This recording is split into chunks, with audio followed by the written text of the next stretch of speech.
The Netherlands should be underwater right now. Instead, this tiny nation below sea level built the world's most sophisticated cycling infrastructure while fighting the ocean for survival.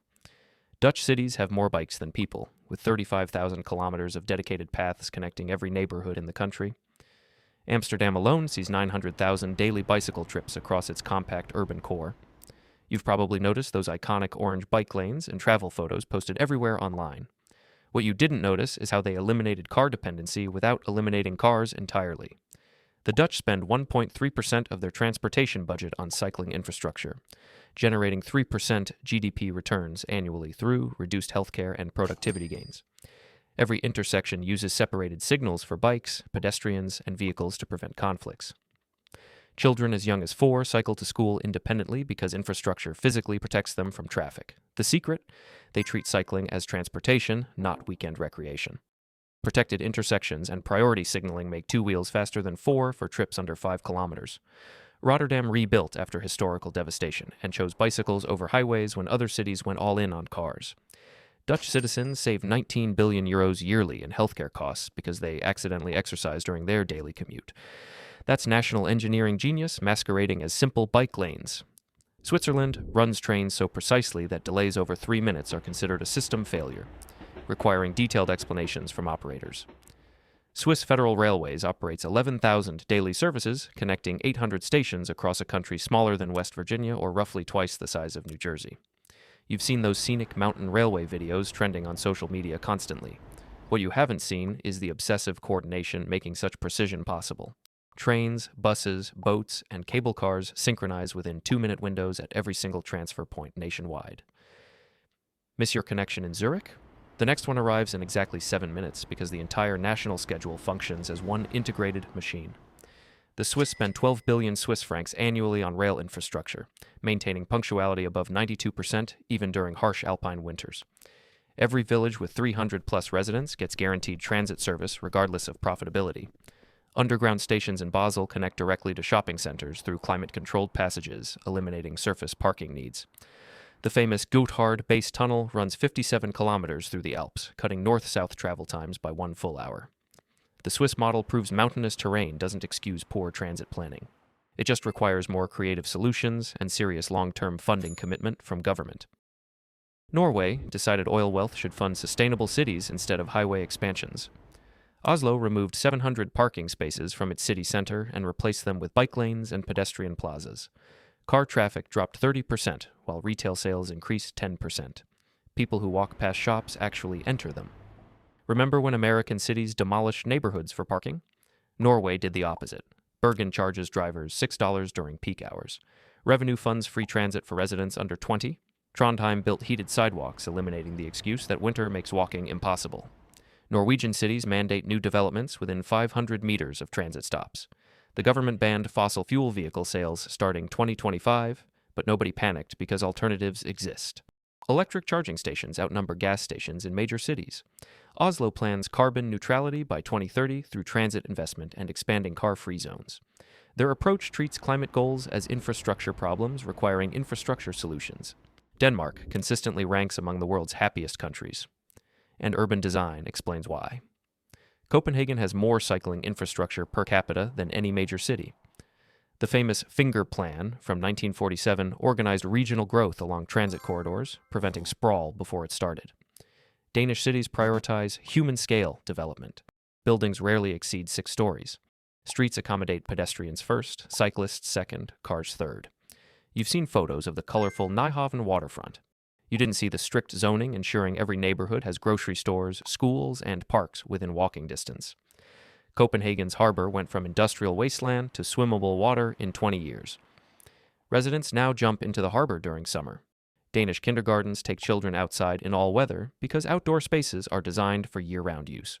Covered bike parking, heated transit shelters, and wind-protected corridors make harsh winters manageable without cars. That's national design philosophy. Germany coordinates 400 regional transit authorities into one seamless national network that actually works. The €49 monthly Deutschland ticket provides unlimited regional transit across all 16 states without needing multiple apps or passes. You've experienced the frustration of incompatible transit passes between neighboring cities in your country. Germans resolved that problem entirely. Munich's S-Bahn runs trains every 3 minutes during peak hours with clockwork reliability. Berlin operates 24-hour weekend transit, so nightlife doesn't require designated drivers. Frankfurt connects its airport directly to high-speed rail, making domestic flights pointless for most destinations under 500 kilometers. German cities mandate mixed-use zoning, ensuring residential areas include shops, offices, and services within walking distance of every apartment. The Stadtwerk model gives municipalities direct control over utilities, transit, and housing development simultaneously. This coordination prevents the jurisdictional chaos plaguing American metropolitan areas where suburbs refuse to cooperate. Stuttgart is rebuilding its main station underground to create 100 hectares of new parkland above ground. The project eliminates 30 minutes of regional travel while adding desperately needed green space. German engineering applies equally to transit infrastructure and urban coordination systems. Austria treats housing as public infrastructure rather than private investment. Vienna maintains 220,000 publicly owned apartments housing 1/3 of the city. Rent-controlled units cost €5 per square meter monthly, compared to €15 plus in private markets. You've complained about housing costs in your city. Vienna solved that decades ago. The Karl-Marx-Hof stretches 1 kilometer, housing 5,000 residents with courtyards, kindergartens, and medical facilities built in. Austrian social housing accepts residents earning up to €60,000 annually, preventing stigmatization. Buildings receive continuous maintenance, avoiding deterioration cycles common elsewhere. Graz mandates 30% of new developments as affordable housing. Salzburg prohibits short-term vacation rentals in residential zones, preserving stock for actual residents. The Austrian model proves housing affordability requires supply intervention, not demand-side subsidies. When governments build directly, they control quality, location, and pricing simultaneously. Sweden experiments with urban concepts other countries consider too radical. Stockholm implemented congestion pricing in 2006 despite opposition. Within months, traffic dropped 22%, and approval flipped to 70%. Malmö transformed industrial harbors into mixed-use neighborhoods using sustainable construction and car-free designs. Gothenburg built the world's first climate-positive district, generating more renewable energy than residents consume. Swedish cities test living streets where pedestrians, cyclists, and vehicles share space without lane markings. It sounds chaotic, but reduces speeds and accidents. Hammarby Sjöstad in Stockholm recycles 95% of household waste through systems built into buildings. Rainwater collection, biogas from sewage, and district heating create closed-loop resource cycles.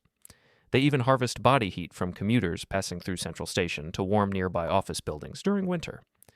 Swedish building codes require accessibility exceeding international standards, making cities navigable for wheelchairs and strollers. The Swedes treat urban planning as continuous experimentation, testing concepts in pilot neighborhoods before national rollout. Finland built an entire underground city beneath Helsinki because winter lasts 8 months. The system spans 10 million square meters of tunnels connecting shopping centers, transit stations, and pools. You can walk from Central Station to the harbor without stepping outside. Finnish cities integrate saunas into public infrastructure with municipal facilities in every neighborhood. Communal spaces reduce isolation during dark winter months. Oulu maintains heated cycling paths, ensuring year-round bicycle commuting near the Arctic Circle. Finnish schools eliminated dedicated playgrounds for learning landscapes, designed for exploration regardless of weather.